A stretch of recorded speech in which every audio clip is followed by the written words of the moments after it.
Amara was just trying to survive her shift at a luxury hotel until she saw an assassin poison the drink of Seoul's most dangerous mafia king. Shouting would get her killed, so she did the only thing she could think of to stop him from taking a sip. She kissed him. But instead of pulling away, the mafia king grabbed her waist just as the gunshots started. And Amara's quiet life, it was over. Did Amara's warning kiss leave you speechless? If you loved this Afro-Korean romance, hit that like button. Share this story with friends who love a good mafia plot twist. Follow us for more intense romantic thrillers, and make sure to subscribe with notifications on so you never miss what happens next. New stories drop every week. Amara Nwosu had learned that exhaustion could become a kind of silence. If a person worked long enough, worried hard enough, and slept little enough, fear eventually stopped shouting.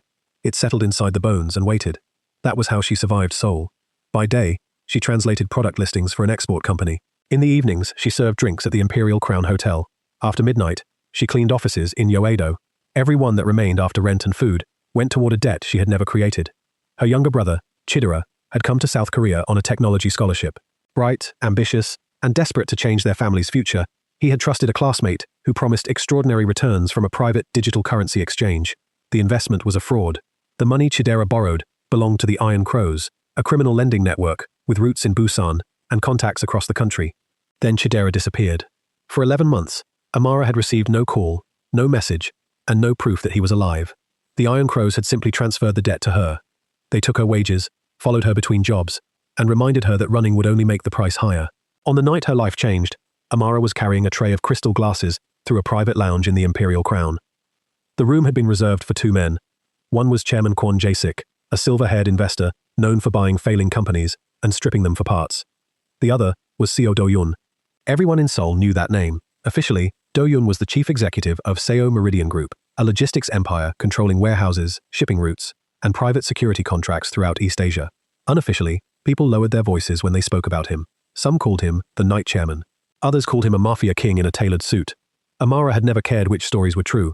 Powerful men belonged to a world far above hers.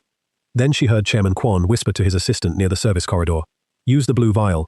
Once Seo drinks, his heart will stop before the ambulance arrives." Amara froze behind the half-open door. The assistant slipped something into a glass of whiskey and carried it toward the table. She had seconds. Calling security would be too slow. Shouting would warn the conspirators. Taking the glass would expose her before she reached Do-yun. So Amara did the most reckless thing she had ever done. She crossed the lounge, placed her tray on the nearest table, bent toward the dangerous stranger, and kissed him. Do-yun went perfectly still. His eyes were darker than she expected, calm and unreadable. Amara felt the whole room turn toward them. "The drink is poisoned," she whispered against his cheek. Chairman Kwon ordered it. For one breath, nothing happened. Then Do-yun's hand closed around her waist, steadying her, as if the kiss had been his idea all along.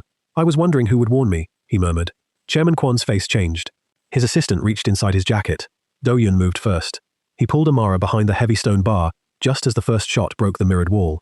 Crystal exploded across the room. Guests screamed. Tables overturned. "Stay down," Do-yun ordered. Amara crouched behind him, her heart hammering. He drew a pistol from beneath his jacket with practiced calm. 3 of his security officers entered through separate doors, moving with frightening precision. The fight lasted less than a minute. When silence returned, the lounge looked as though a storm had passed through it. Do-yun turned immediately to Amara. He checked her face, shoulders, and arms, without touching more than necessary. "Are you hurt?" She shook her head. "What is your name?" "Amara Nwosu." He repeated it carefully. "Amara." The sound of her name in his voice felt more dangerous than the gunfire. Chairman Kwon had escaped through a private exit, but his abandoned glass remained on the table. Do-yun's head of security, Chief Moon Hyun-woo, sealed it inside an evidence bag. Do-yun held out his hand. "You are coming with me." "No." Amara stepped back. "I have 3 other shifts this week. If the hotel fires me, the men who escaped saw your face." Her protest died. "They will identify you before sunrise," he continued. "Chairman Kwon will assume I care about you because you risked your life for mine. The Iron Crows will hear that assumption and sell information to the highest bidder." Amara's blood went cold. "How do you know about the Iron Crows?" "I know what happens in my city. This is not your city." For the first time, amusement touched his expression. "That is what people say when they want to be brave. I am not trying to be brave. I am trying to survive." "Then, survive intelligently." He offered his hand again. "Come with me." Outside, a black sedan waited beneath the hotel canopy. Amara stared at its open door and thought about Chidera, the debt collectors, and the gunshots that had followed a single act of conscience. She entered the car. Do-yun sat beside her, while Seoul blurred past the windows. "Where are you taking me?" she asked. "Somewhere Chairman Kwon cannot reach tonight." And tomorrow, his gaze settled on her. Tomorrow we decide what you become. Do-yun's penthouse occupied the top 3 floors of a tower overlooking the Han River. It was all glass, stone, quiet corridors, and restrained luxury. Amara felt painfully visible in her hotel uniform. Madame Han Sun-ja, the house manager, welcomed her with warm eyes and no questions. She showed Amara to a guest suite, brought tea, and left clean clothes folded at the foot of the bed. Amara did not sleep. At dawn, she found Do-yun in his office, studying a file with her photograph clipped to the front. You investigated me. I protected myself. That file is my life. It is the part of your life that can be documented. He closed it. Nigerian citizen, 29 years old. Parents deceased. Your brother, Chidera Nwosu, entered Korea 2 years ago. 11 months ago he vanished after borrowing money connected to the Iron Crows. Tell me something I don't know. The Iron Crows did not kill him. Amara stopped breathing. Do-yun slid a photograph across the desk. It showed Chidera leaving a train station in Incheon 6 weeks earlier. Thinner, wearing a cap, but unmistakably alive. Her knees weakened. Where is he? We are still tracing him. Then find him. I intend to. She looked at the photograph until tears blurred it. What do you want from me? Do-yun placed a second document on the desk. A public alliance. She read the first page twice before understanding. Marriage? A legal contract lasting 12 months. My name will place you under the protection of my organization. Chairman Kwon will hesitate before moving against you openly. The Iron Crows will lose the power to threaten you. In return, you appear beside me at public events and help me identify anything you remember from the hotel. You have security guards. Hide me somewhere. I could. Send me back to Nigeria. I could do that too. Then why marriage? A pause, almost too small to notice. Because Chairman Kwon understands leverage. A hidden witness can be hunted. My wife must be acknowledged. If he attacks you after the announcement, every rival he has will know he challenged me directly. Amara looked at the compensation clause. It was enough to clear the debt, finance Chidera's education, and rebuild her life. But the money frightened her less than Do-yun's attention. You do not know me. You kissed me in front of armed men to stop me from drinking poison. That was panic. No, panic makes people run. You moved toward danger. She met his eyes. What if I refuse? I place you in a secure residence and continue searching for your brother. But you will live behind locked doors until Chairman Kwon is dealt with. So this is not really a choice. It is a choice between difficult roads. Amara thought of Chidera alive and alone somewhere. She thought of the Iron Crows waiting outside every workplace. Finally, she picked up the pen. I have conditions. Do-yun leaned back. I expected that. You do not control who I speak to. You do not use my brother as a weapon. You tell me the truth when my safety is involved. And if I say no to anything personal, the answer is no. His expression became serious. Agreed. And when this ends, I leave with my freedom. You will leave with whatever future you choose. She signed. Their marriage was registered that afternoon in a quiet government office. There were no flowers or guests. Do-yun slipped a platinum ring onto her finger, his touch unexpectedly careful. Outside, reporters waited. Camera flashes filled the street. Questions came in Korean and English. Chairman Seo, who is she? Mrs. Seo, how did you meet? Is this marriage connected to last night's attack? Do-yun placed one hand at Amara's back. My wife owes the public no explanation, he said. You will address her respectfully, or not at all. The declaration traveled across every news channel in Korea before sunset. That night, Amara stared at her reflection in the penthouse window. Seoul glittered beneath her, beautiful and indifferent. Do-yun appeared behind her, but kept his distance. You regret it. I have been married for 6 hours to a man who carries a gun to dinner. I also carry one to breakfast. A laugh escaped her before she could stop it. Do-yun looked startled, as if laughter was rare in his home. Then his phone rang. The softness vanished from his face. Chief Moon's voice came through the speaker. Chairman, we found Chidera's abandoned phone. There is an encrypted file on it, and Chairman Kwon is searching for the same file. Do-yun's gaze sharpened. Amara turned from the window. What did my brother steal? Do-yun ended the call. Evidence, he said. Enough to start a war. The encrypted file changed everything. According to Chief Moon, Chidera had discovered a hidden ledger while doing temporary programming work for a Busan finance company. The ledger connected Chairman Kwon, the Iron Crows, and several legitimate corporations to money laundering, bribery, and illegal weapons shipments. Chidera had copied the records before the company realized what he had seen. He did not borrow from the Iron Crows by accident, Amara said. They arranged the scam to trap him. That is likely, Do-yun replied. Once he had debt, they could control him. When he copied the ledger, he ran. Then the debt was never really about money. No, it was about finding what he took. For 3 days, Amara remained inside the penthouse, while Do-yun's team searched. She expected him to disappear into closed rooms, but he made a point of eating dinner with her each night. Their conversations began cautiously and grew easier. She learned that his father had built Seo Meridian through political favors and violence. Do-yun inherited the empire at 26, after refusing to let older men divide it among themselves. He had spent the next decade turning criminal routes into legitimate logistics networks, while keeping enough influence in the underworld to protect what he built. Are you a good man? Amara asked one evening. Do-yun, considered the question. No. The honesty surprised her. Are you trying to become one? His eyes held hers. Recently, I have found a reason to try. Before she could answer, Madame Han entered with news that a stylist had arrived. The Seo Foundation Gala was the following night. Do-yun insisted they attend. If we hide after announcing the marriage, Kwon will think we are afraid, he explained. I am afraid. So am I. She stared at him. Fear is information, he said. It tells us where to prepare. The stylist chose an emerald gown that made Amara's skin glow beneath the ballroom lights. Her natural curls were gathered into a sculptural crown. When she stepped into the penthouse foyer, Do-yun forgot the sentence he had been saying to Chief Moon. Amara noticed. You were speaking. I no longer remember about what. For the first time, she saw the man beneath the title. At the gala, hundreds of guests turned to watch them enter. Some looked curious. Others openly disapproved of the Nigerian woman wearing the Seo family ring. Do-yun kept his hand at the small of her back. Do not shrink, he murmured. Let them adjust to your presence. Chairman Kwon did not attend, but his closest ally, Director Baek Sung-won, approached near the center of the ballroom. Baek smiled at Do-yun and ignored Amara. I see the rumors were true, he said. You married the hotel worker. I married the woman who prevented my murder. Baek finally looked at her. A dramatic story. Still, these rooms have traditions. Staff normally enter through the service corridor. The nearby conversations died. Amara felt the familiar humiliation tighten her throat. She had heard versions of that sentence since arriving in Korea. You do not belong here. You should be grateful to stand near us. People like you are permitted, never welcomed. Do-yun's expression turned still. Before he could speak, Amara lifted her chin. I know the service corridor well, she told Baek. That is why I heard your friend planning a murder, while men like you were too busy admiring one another's money. A few guests hid smiles. Baek's face reddened. You should teach your wife discretion. Do-yun stepped forward. My wife requires no lesson from you. The merger proposal between Seo Meridian and Bakek Holdings is terminated. Any company controlled by my family will liquidate its position in your group by noon tomorrow. Bakek's confidence broke. Over an insult? No. Over your belief that power excuses poor judgment. You will lose millions. I can replace money. Do-yun glanced at Amara. Some things are not replaceable. The room absorbed his words. Bakek, left with fury burning behind his smile. Later, on a quiet balcony above the ballroom, Amara faced Do-yun. You did not have to destroy a business deal for me. I did not destroy anything. I removed a liability. You make everything sound like a board meeting. It is easier than saying I wanted to put him through the wall. She laughed, then grew serious. People say things like that to me all the time. That does not make it acceptable. You cannot punish everyone who looks down on me. No, he said, but I can make the people in my world understand that disrespecting you has a cost. Something shifted between them. The contract still existed. The danger still surrounded them.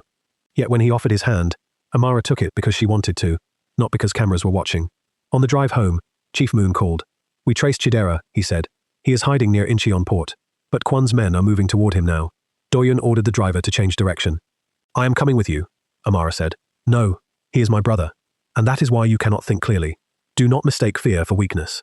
Do-yun looked at her for a long moment. You stay in the armored car until I say otherwise. Agreed. They reached an abandoned customs warehouse shortly before midnight. Do-yun and Chief Moon entered with 6 security officers. Amara waited in the car, watching shadows move behind broken windows. Gunfire cracked through the night. Then the warehouse doors opened, and Chief Moon emerged, supporting a thin young man. Amara was out of the car before anyone could stop her. Chidera. Her brother looked up. For one stunned second he did not move. Then he ran into her arms. I am sorry, he sobbed. Sister, I am so sorry. Amara held him, as if she could make 11 lost months disappear. Do-yun emerged behind them, a cut along his temple, his suit marked with dust. Chidera saw the ring on Amara's hand and stared between them. You married Seo Do-yun. It is complicated. Do-yun wiped blood from his brow. That is becoming the official description of our marriage. Chidera laughed through his tears. For one brief moment, they all believed the worst was over. They were wrong. Chidera recovered inside a secure Seo Meridian residence outside Seoul. He was thinner than Amara remembered, and woke from nightmares shouting, but he was alive. He explained that the encrypted ledger was hidden inside a digital wallet. Only he knew the recovery phrase. Chairman Kwon needed him alive long enough to unlock it. We release everything, Amara said. To the police, journalists, everyone. Do-yun shook his head. Kwon owns officers, prosecutors, and reporters. If we send it to one place, he buries it. We need simultaneous releases in Korea, Nigeria, Britain, and the United States. Once the documents are public in several jurisdictions, no one can erase them. Chidera offered to prepare the files. While he worked with Do-yun's cybersecurity team, Amara and Do-yun returned to the penthouse. Their supposed marriage had begun to feel less false. He checked that she ate. She forced him to sleep. He listened when she spoke about Nigeria, her parents, and the farm where she had raised Chidera after their deaths. One night, thunder rolled across Seoul, and Amara woke from a nightmare. Do-yun was sitting on the floor, outside her bedroom door. a pistol resting beside him. "How long have you been there?" she asked. "Long enough. You have a bedroom. I heard you crying." She opened the door wider. "You could have come inside. The contract says your room is private." The fact that he remembered mattered more than she wanted it to. "Come in," she said. He sat on the edge of the chair while she returned to bed. Neither spoke for several minutes. "Why have you never married?" she asked. "People close to me become targets." "That sounds familiar. My mother died because my father believed guards and money made everyone untouchable. I decided never to give my enemies another person to use. And then I kissed you. And then you kissed me." A small smile passed between them. "Do-yun, when this is over, will you really let me leave?" His face gave nothing away, but his hand tightened once. "I gave my word. That is not what I asked." Before he could answer, Chief Moon called. The secure residence had been attacked. They arrived to find 2 guards injured and Chidera missing. A message waited on the security monitor. Chairman Kwon appeared on screen, seated inside an old hillside mansion. "Bring the unlocked ledger to me by midnight," he said, "or the Nigerian boy dies. Come alone, Mrs. Seo. Your husband's presence will be considered a refusal." The screen went black. "No," Do-yun said immediately. Amara turned to him. "He asked for me because he thinks I am the easier target." He is correct. The words hurt, but she saw the terror beneath his coldness. Then let him keep believing it. Do-yun paced away. "I will not send you into that house. You are not sending me. I am choosing to go for my brother, and I am choosing not to lose you." The room went still. Amara's voice softened. "This stopped being only a contract for you." He looked at her, stripped of every practiced defense. "It stopped the moment you warned me about the poison." She crossed the space between them. "Then trust me now." Together, they built a plan. Amara would carry a drive containing a partial copy of the ledger. Chief Moon would place a tracker inside the clasp of her necklace. Du-Ai-chan's team would enter through old service tunnels beneath the mansion, while Kwon focused on her arrival. Before she left, Du-Ai fastened the necklace around her throat. "If the signal fails, you get out. You do not wait for Chidera or for me." "I cannot promise that." "I know." His fingers lingered at the clasp. "That is what frightens me." Amara touched his face. "For once, Seo Do-yun, have faith in someone other than yourself." Then she entered the waiting car. Chairman Kwon's mansion stood above the city behind iron gates and winter-bare trees. Amara was searched at the entrance and taken to a library lined with dark wood. Chidera sat tied to a chair near the fireplace. His face was bruised, but he was conscious. Chairman Kwon waited beside him. "You have caused extraordinary trouble," he told Amara. "You tried to poison a man in a crowded hotel. And you made yourself important by interfering. I was important before I met you. You simply failed to notice." His smile hardened. "The drive." Amara held it up. "Release my brother first." Kwon laughed. "You still think this is a negotiation?" 2 guards moved behind her. Amara forced herself not to look toward the windows. She had no idea whether Do-yun's team had reached the tunnels. Kwon took the drive and handed it to a technician. The man connected it to a laptop. "It is encrypted," he said. "Of course it is," Amara replied.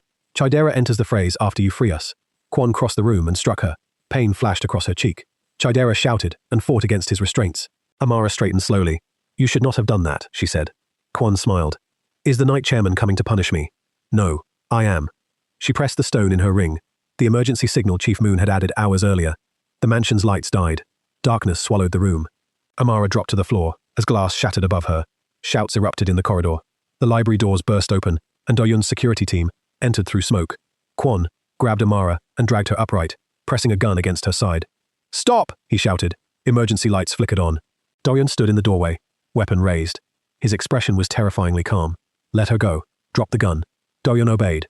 Kwon smiled and began backing toward a side door, with Amara held in front of him. "You built a reputation around having no weakness," Kwon said. Then she appeared. A waitress, a foreigner, a woman with nothing. Do-yun's gaze never left Amara. "You are wrong about 2 things," he said. "She was never nothing, and she is not my weakness." Amara drove her heel down onto Kwon's foot and twisted away. The gun fired into the ceiling. Do-yun moved.